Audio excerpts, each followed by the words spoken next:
उनकी डिमांड पर ही ये फैसला लिया गया होगा, यही मानेंगे कार्यकर्ता। जाहिर सी बात है अगर उनकी तरफ से पोस्ट किया गया है।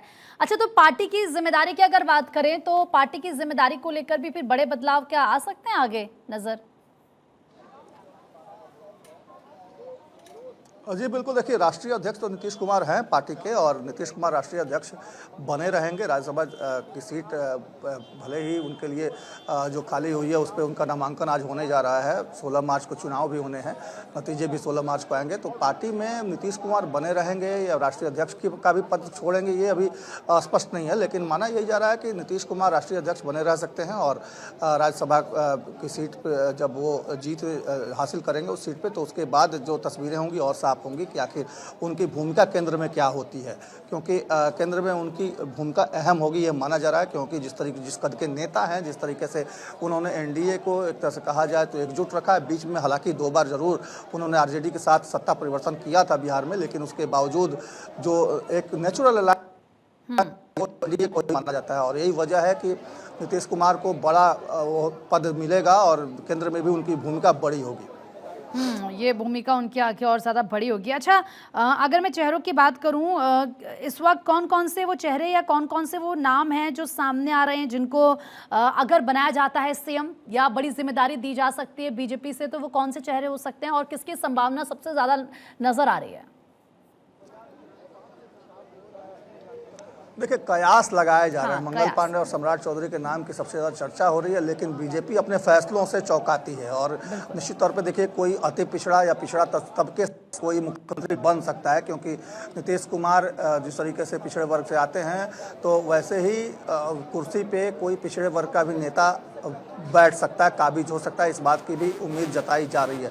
निशांत कुमार को डिप्टी सीएम बनाने की बात कही जा रही है। वैसी परिस्थिति में अगर निशांत कुमार डिप्टी सीएम बनते हैं तो पहले से ही 2 डिप्टी सीएम है बिहार में, सम्राट चौधरी और विजय सिन्हा। तो वैसे में एक को पद छोड़ना पड़ेगा, और वैसे में अगर कोई एक पद छोड़ता है तो माना जा रहा है कि सम्राट चौधरी को अगर डिप्टी सीएम के पद से हटाकर निशांत कुमार को वहाँ बनाया तो सम्राट चौधरी मुख्यमंत्री हो सकते हैं। हालांकि अभी ये कयासों में है, और मंगल पांडे की भी चर्चा हो रही है, को भी बड़ी जिम्मेदारी दी जा सकती है। लेकिन अमित शाह 12:30 बजे जब आएंगे तो उसके बाद बहुत चीज़ें क्लियर होंगी और स्पष्ट हो पाएगा कि आखिर मुख्यमंत्री कौन होगा। हालांकि 9 अप्रैल तक कार्यकाल है। जो राज्यसभा की 5 सीटें जो खाली हो रही हैं, उसमें राज्यसभा के जो उम्मीदवार हैं, जो अभी राज्यसभा सांसद हैं, उनके लिए एक तरह से कहा जाए तो 9 अप्रैल तक वो अपने पद पर काबिज हैं। तो ऐसी परिस्थिति में 9 अप्रैल के बाद जो चुनाव होगा 16 मार्च को, जिनके जो नतीजे आएंगे, उसके बाद 10 अप्रैल से उनकी जो कार्यकाल शुरू होगा, जो नए राज्यसभा के सांसद चुने जाएंगे। तो ऐसी परिस्थिति में माना यही जा रहा है कि नीतीश कुमार 9 अप्रैल तक मुख्यमंत्री पद पर बने रह सकते हैं। इस बात की भी बहुत ज़्यादा संभावना है। हालांकि अभी चीज़ें स्पष्ट नहीं है।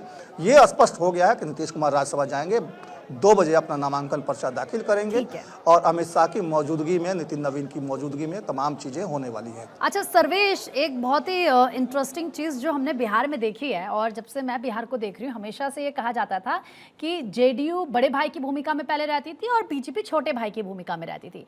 लेकिन हमने देखा 2019 से कि किस तरीके से सीटें ज़्यादा बीजेपी के खाते में आने लगी, और जेडीयू का कद धीरे धीरे सीटों के लिहाज से कम होने लगा। फिर कहा जाने लगा कि अब बीजेपी बड़े भाई की भूमिका में आ गई है सीटों के लिहाज से, और जेडीयू छोटे भाई की। हालांकि वो तो फिर भी जो पार्टी के नेता हैं वो तो यही कहते थे, नहीं नहीं जेडीयू बड़ी भाई। लेकिन अगर अब हम देखें, अगर बीजेपी का सीएम बनता है, जैसे कि खबरें सामने आ रही है, नीतीश कुमार राज्यसभा जाते हैं, तो फिर कह सकते हैं कि पूर्ण रूप से कि अब बीजेपी बिहार में बड़ा भाई हो गई है और जेडीयू छोटा भाई।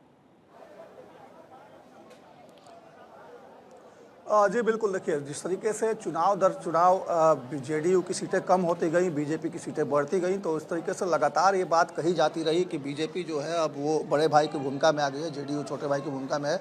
लेकिन फैसला जो भी था वो नीतीश कुमार ही लेते रहे हैं बिहार में, और नीतीश कुमार ही मुख्यमंत्री बने रहे हैं। लेकिन ये भी बात स्पष्ट है कि चाहे सीटें ज़्यादा बीजेपी की आती रहीं, लेकिन मुख्यमंत्री नीतीश कुमार ही बने रहे। तो एक तरह से कहा जाए तो नीतीश कुमार का ही फैसला सर्वमान्य रहा तमाम जो पिछले 2 दशकों की बात करें तो उसमें। और अब हालांकि जिस तरीके से नीतीश कुमार ने राज्यसभा जाने का फैसला लिया है, उससे अब यह स्पष्ट हो गया कि बीजेपी पूरी तरीके से कमान अब संभालने जा रही है बिहार की, और बीजेपी के हाथ में एक राज्य और पूरे तौर पे अब आने वाला है, जिसमें कि और वो राज्य बिहार है। तो इस तरह की बातें लगातार हो रही थी और इस चुनाव के पहले से ये बातें हो रही थी। जिस तरीके से बीजेपी को ज़्यादा सीटें आई और जेडीयू को कुछ 3-4 सीटें कम आई, तो उसी समय से माना जा रहा था कि बीजेपी बागडोर अपने हाथ में संभालेगी और बहुत जल्द ये फैसला लिया जाएगा। हालांकि इसका मौका तय किया गया राज्यसभा चुनाव के वक्त का, और ये वक्त आज मुकर्रर हुआ था। और आज देखिए उसकी बानगी आपको दिखाई दे रही है कि किस तरीके से सीएम हाउस के बाहर तमाम जो कार्यकर्ता हैं वो इस